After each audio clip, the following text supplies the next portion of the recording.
एकाने सांगितलं, अरे म्हणे साहेब त्याला सांगा भयंकर दारू पितोय, चिकार दारू पितोय. ठीक आहे म्हटलं, त्याला एकदा बोलून आणतो, बघू काय करतो. मी बोलवलं, त्याला फोन केला, म्हटलं अरे ये जरा बोलायचं तुझ्याशी. आला, क्या हुआ डॅडी? म्हटलं ये क्या है, तू बहुत कुछ शराब पिता है आजकल? तर हा डॅडी. म्हटलं काय झालं? नाही म्हणे माझं आणि तिचं जमलं होतं, आम्ही लग्न करणार इतक्या तिच्या आईने मोडता घातला आणि ती निघून गेली. बरं म्हटलं ठीक आहे. म्हटलं पिऊन येणार आहे काय ती? टेन्शन आ गया. म्हटलं टेन्शनला पिणं? म्हटलं मग असं कर, पिऊन जर येणार असेल तर मी तुला म्हटलं एवढं म्हटलं एक मोठं पिंप भरून देतो, 7 पिंप पिऊन टाक, आलीच पाहिजे.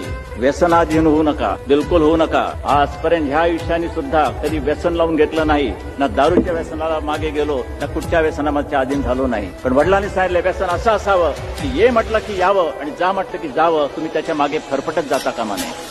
काय आहे काय, कशा करता? अरे हे वाईट ताकद गमवण्याचं, ते गमवण्याच्या मागे लागता तुम्ही. अगदी बलभीम होऊ नका, पण निदान रोग लागणार नाही त्याची तरी काळजी घ्या.